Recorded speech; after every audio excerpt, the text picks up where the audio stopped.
வானத்தை அண்ணாந்து பார்த்திடு, நட்சத்திரங்களை எண்ணிடு. வானத்தை அண்ணாந்து பார்த்திடு, நட்சத்திரங்களை எண்ணிடு. எண்ணி முடியாத அதிசயங்கள் என்றும் உனக்கு செய்திடுவார். எண்ணி முடியாத அதிசயங்கள் என்றும் உனக்கு செய்திடுவார். அவர் சர்வ வல்ல தேவன், நீ அவருக்கு முன்பு நடந்து. அவர் சர்வ வல்ல தேவன், நீ அவருக்கு முன்பு நடந்து. உத்தமனாயிரு, உத்தமியாயிரு, உத்தமனாயிரு, உத்தமியாயிரு. இயேசு கிறிஸ்து இணையற்ற நாமத்தினாலே மறுபடியும் தேவ சமூகத்தில் சேர்வதற்கு கர்த்தர் கொடுத்திருக்கிற பெரிய கிருபைக்காக ஆயிரம் ஆயிரம் கோடி துதிகளை செலுத்தி திரும்பவுமாய் அவருடைய முகத்தை நாம் பார்க்கலாம்.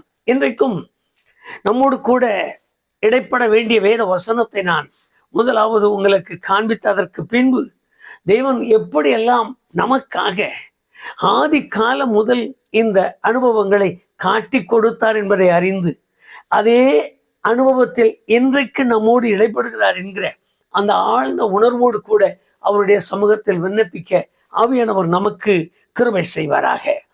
ஆதியாகமம் 29வது அதிகாரம் 35வது வசனத்தை உங்கள் நினைவிலே நீங்கள் வைத்துக் கொள்ளுங்கள்.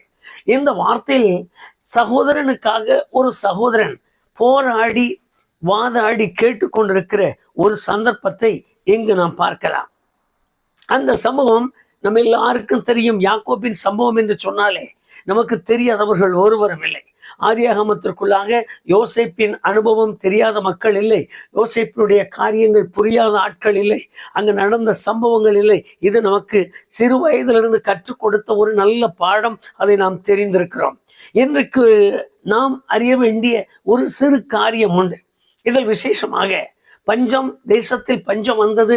நான் மற்ற காரியங்களை எல்லாம் அப்படியே உங்களுடைய வேத வாசிப்புக்கு அதை நான் விட்டு கொடுத்து சம்பவத்திற்கு போகலாம்.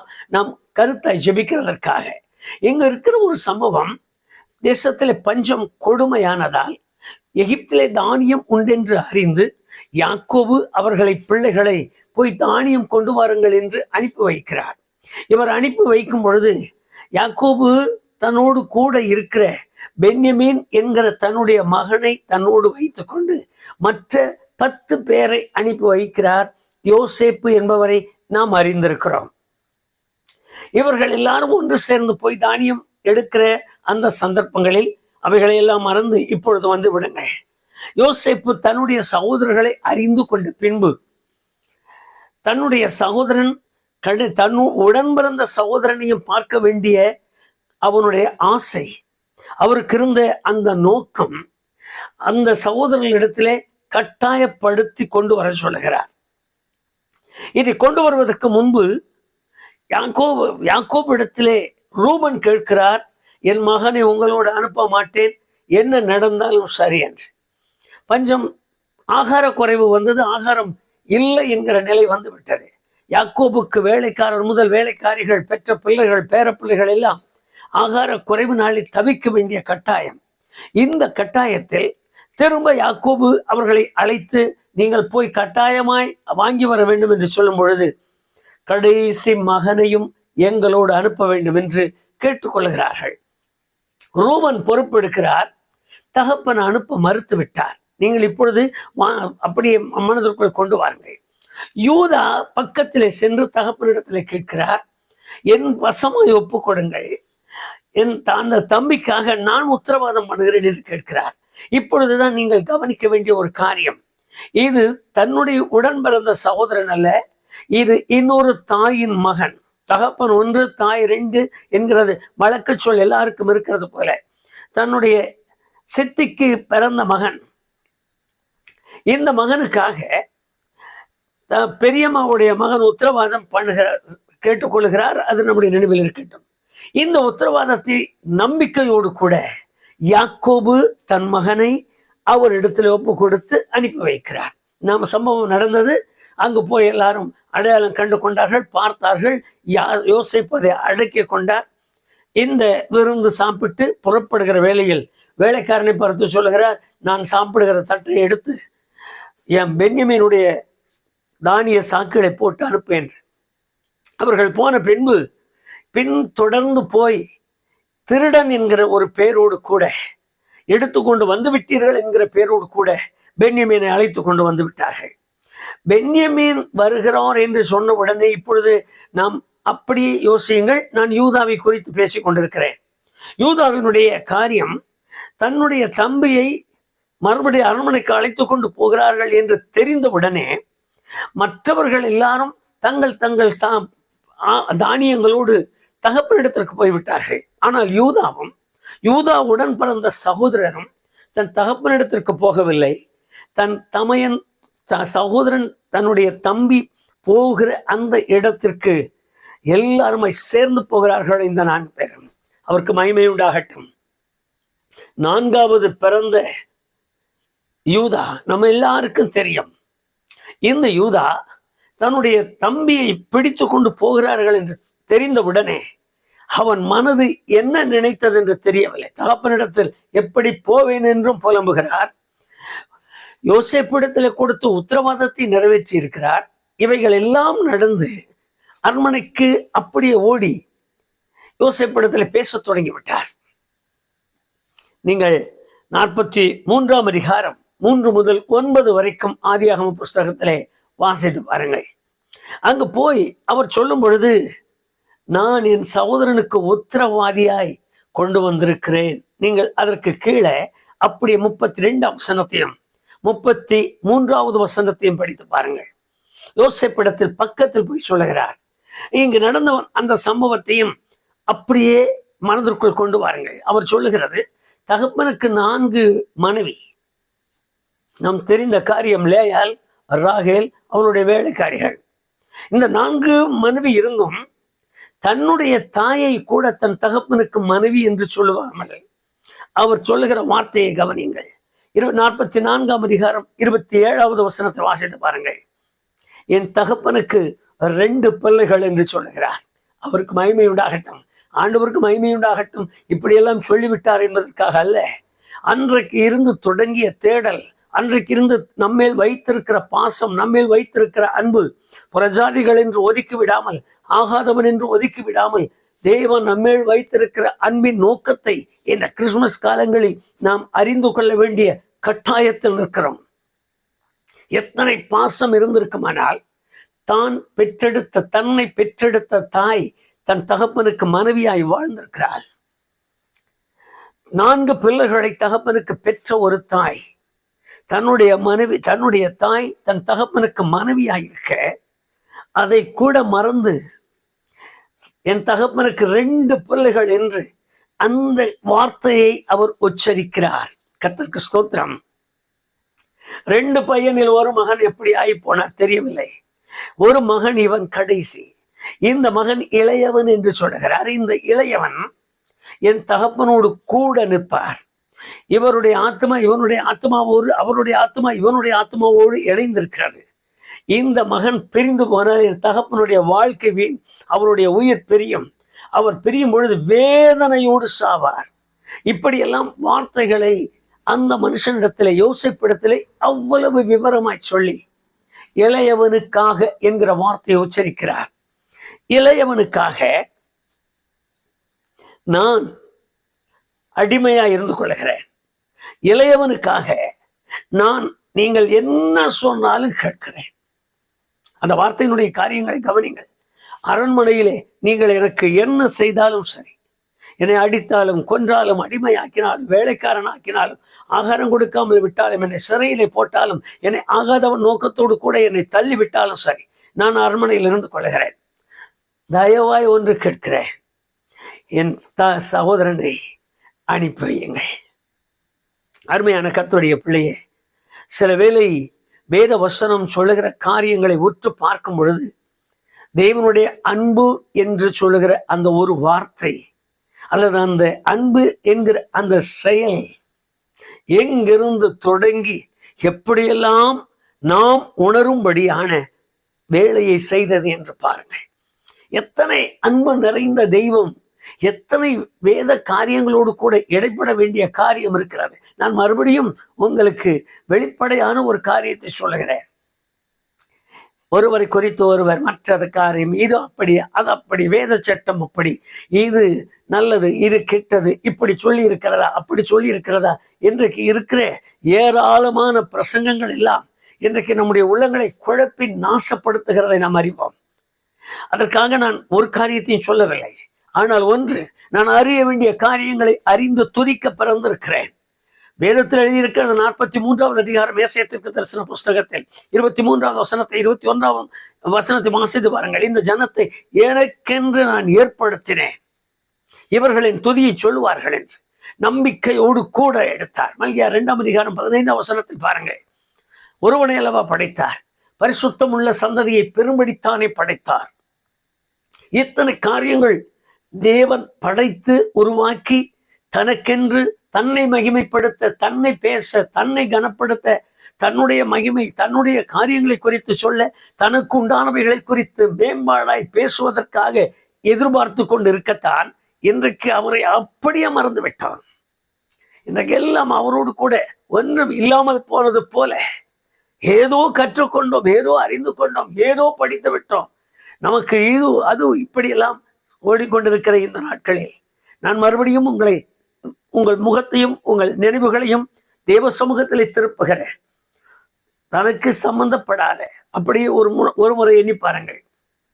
தன் தாய் இருக்க நேசிக்கப்படாத தாய் என்பதை லேயாள், விருப்பப்படாத தாய் லேயாள் இருக்க ராகேலை தெரிந்து கொண்ட யாக்கோபு, தன் தாயினுடைய நிலைமை இப்படி, தன் தாயை நேசித்த விதம் வேறு, தன் தாயோடு கூட பழகின விதம் வேறு, தன் தகப்பன் இப்படியெல்லாம் இருக்க தன்னுடைய தாயின் சகோதரியோடு கூட இருந்த நேசம் பாசம் ஒன்றுமே இல்லை. மனம் திறந்து பேசுகிறார். என் தகப்பனுக்கு நாங்கள் 4 பிள்ளைகள் இருக்கிறது கூட பெரிதல்ல, 2 பிள்ளைகள் தான் என்கிற ஒரு வார்த்தையை சொல்லுகிற அளவிற்கு அங்கு நடந்த சம்பவங்கள் யூதாவின் உள்ளத்திலே எவ்வளவு ஆழ பதிந்திருக்கிறது என்று பாருங்கள். இத்தனை ஆழமான ஒரு பதிவு உள்ளத்திலே இருக்க தன்னுடைய இளையவனுக்காக இன்றைக்கு உத்தரவாதம் பண்ணுகிற யூத கோத்திரத்தில் யூதாவை சேர்ந்த யூதனாகவே நிற்கிற ஒருவரை நாம் இங்கு பார்க்கிறோம். நீங்கள் வேத வசனத்தை வாசிக்கும் பொழுது நான் ஒரு காரியத்தை உங்களுக்கு சொல்லிவிடுகிறேன். ஆதியாகமம் 1ஆம் அதிகாரம் 27வது வசனத்தில் வாசிப்பீர்களானால் அங்கு தேவனுடைய கரத்தினாலே உருவாக்கப்பட்ட ஒரு மனிதனை நாம் பார்க்கலாம். ஆனால் அதே சமயத்தில் ஆதியாகமம் 5ஆம் அதிகாரம் 3வது வசனத்தில் பார்ப்பீர்களானால் அங்கு வித்தியாசமான ஒரு வார்த்தை உண்டு.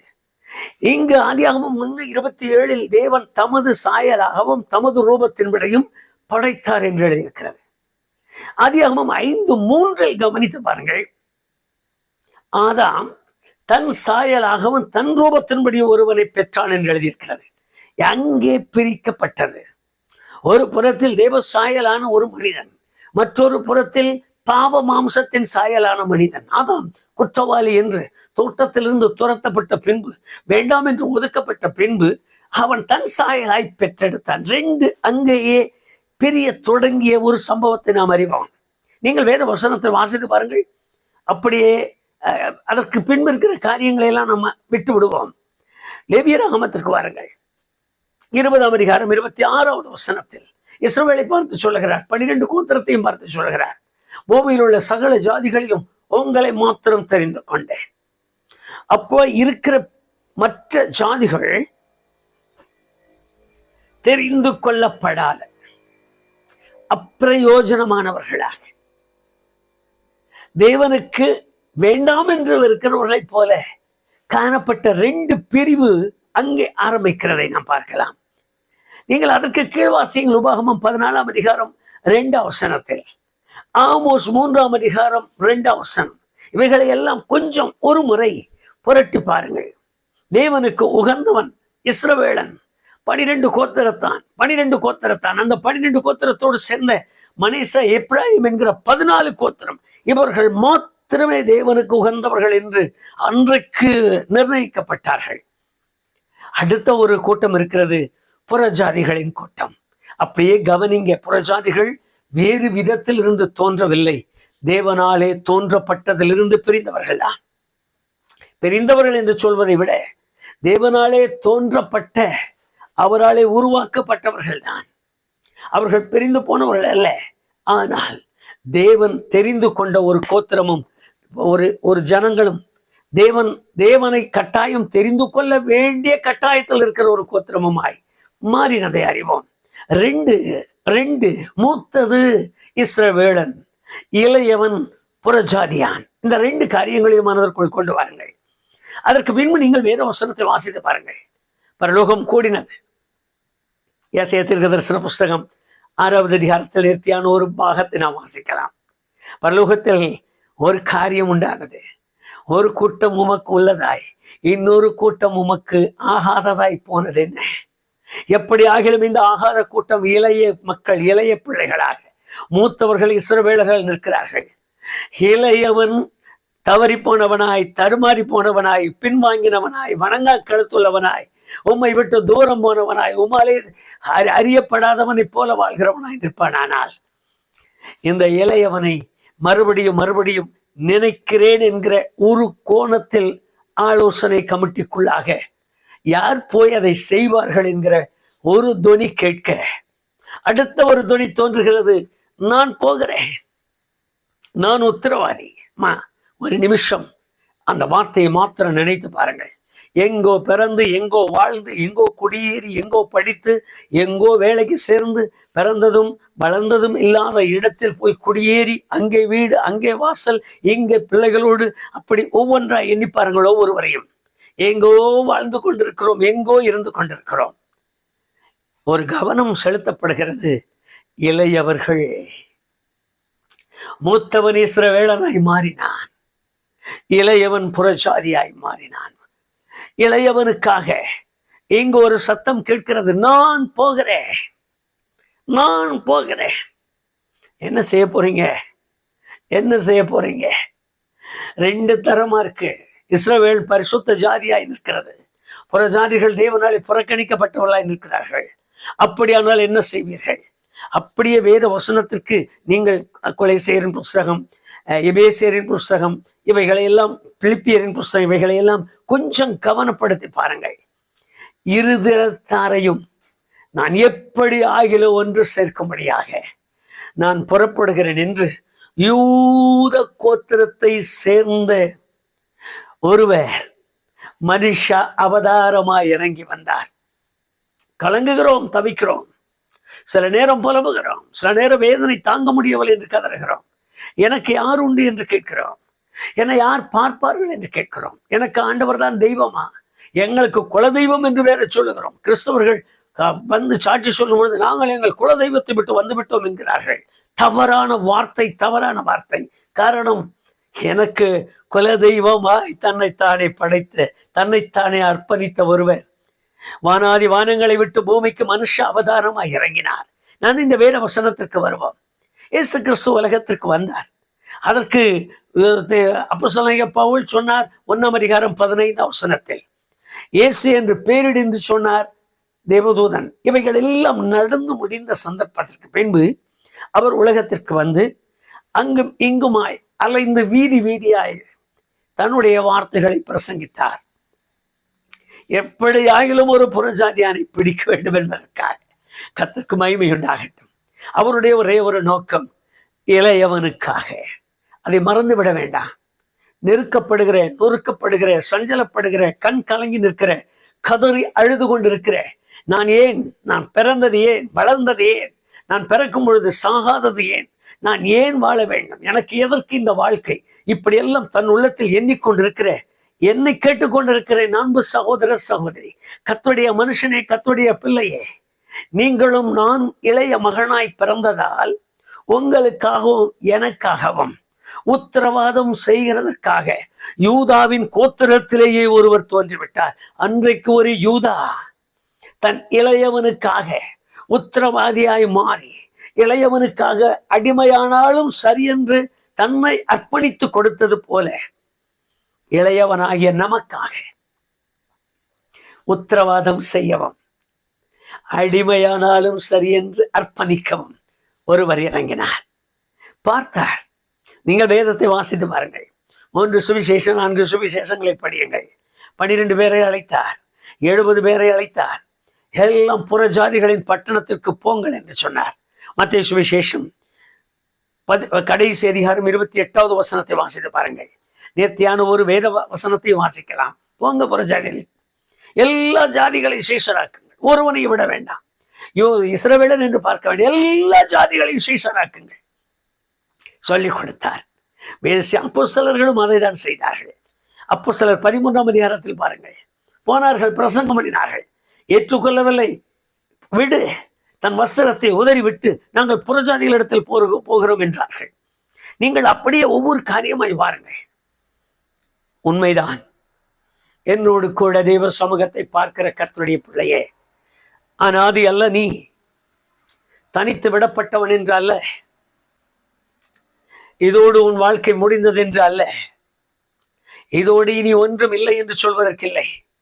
உனக்காக பரிந்து பேசவும், உங்களுக்காக உத்தரவாதம் பண்ணவும், உங்களுக்காக தன்னைத்தானே அடிமையாக்கி அவர் உங்களுக்கு பதிலாய் தன்னை அடிமையாக்கி மீட்டெடுக்கவும் தக்கதாக ஒரு மூத்த சகோதரன் ஒருவர் யூத கோத்திரத்திலிருந்து இறங்கி வந்தார். வாசித்து பாருங்கள். பிலிப்பியர் 2ஆம் அதிகாரம் 6, 7 வசனங்களை வாசித்து பாருங்கள். அடிமையின் ரூபம் எடுத்து மனுஷ சாயலானார் என்று எழுதியிருக்கிறது. நித்தியான வேத வசனம் ஐயா. இன்னும் வேதத்தை வாசித்து பாருங்கள். 1 யோவான் 2ஆம் அதிகாரம் 1வது வசனத்தில் போய் கெஞ்சி கேட்கிறார், பரிந்து பேசுகிறவராய் இருக்கிறார் என்று எழுதியிருக்கிறது.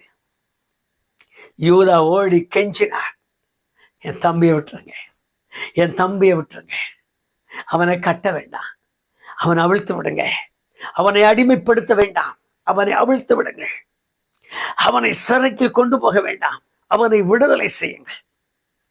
அவனுக்கு பதிலாக நான் அடிமையாகிறேன், அவனுக்கு பதிலாக நான் கட்டப்படுகிறேன், அவனுக்கு பதிலாக நான் சிறைக்கு போகிறேன், அவனுக்கு பதிலாக நான் என்ன சொன்னாலும் கீழ்ப்படுகிறேன்.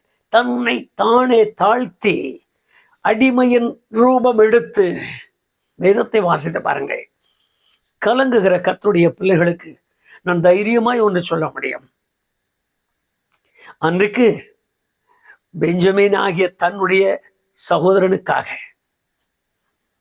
யூத கோத்திரத்தில் யூதாவின் கோத்திரத்தை உருவாக்கிய யூதா தன்னை தானே அர்ப்பணித்து கொடுத்து அரண்மனைக்கு விடுவிக்கும்படி கேட்டு பெற்றுக்கொண்ட அதே அனுபவத்தை போல உங்களுக்காக இரவும் பகலும் பரிந்து பேசவும் தன்னைத்தானே ஒப்பு கொடுத்தவராய் நிற்கிற ஒரு நல்ல யூத கோத்திரத்து சிங்கம் இருக்கிறார் என்பதை மறந்து போக வேண்டாம். ஆதரிப்பது யார்? அருகில் நிற்பது யார்? இந்த காரியத்தை செய்வது யார்? இந்த காரியத்தில் எனக்கு உடனாளி யார்?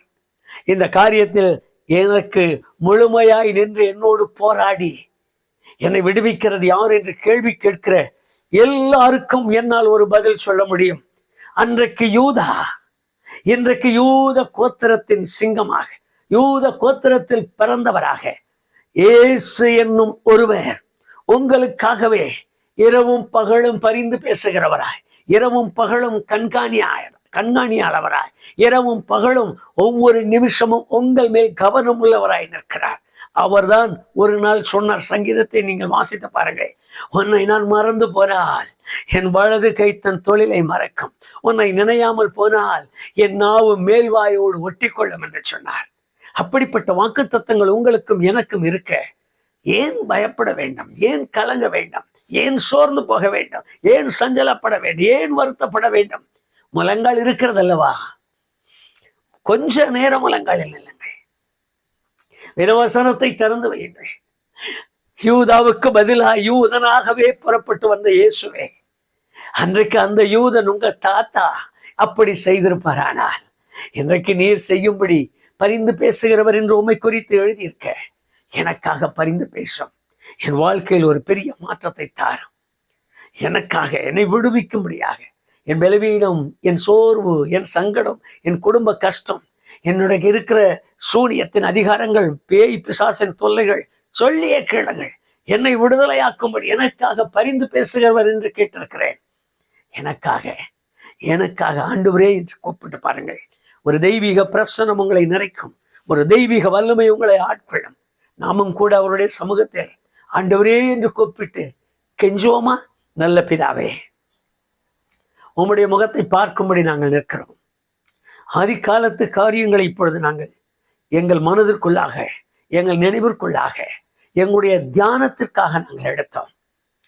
ஆண்டவரே, சம்பந்தப்படாத போல இருக்கிற ஒரு அனுபவம், ஒரு வேறொரு தாயின் பிள்ளை, ஆனாலும் தன்னுடைய தாய் நேசிக்கப்பட்டாலோ இல்லை என்கிற கவலையத்தை கூட கவனம் இல்லாமல், இளையவன் என்கிற ஒரு வார்த்தையோடு கூட, இளையவனுக்காக என்கிற அந்த வார்த்தையை சொல்லி யூதா ஆண்டவரே அவனுக்காக விண்ணப்பம் பண்ணி வேண்டுதல் செய்து கெஞ்சி கேட்ட அந்த அனுபவத்தை போல இன்றைக்கு நாங்கள் உண்மை நினைக்கிறோம்.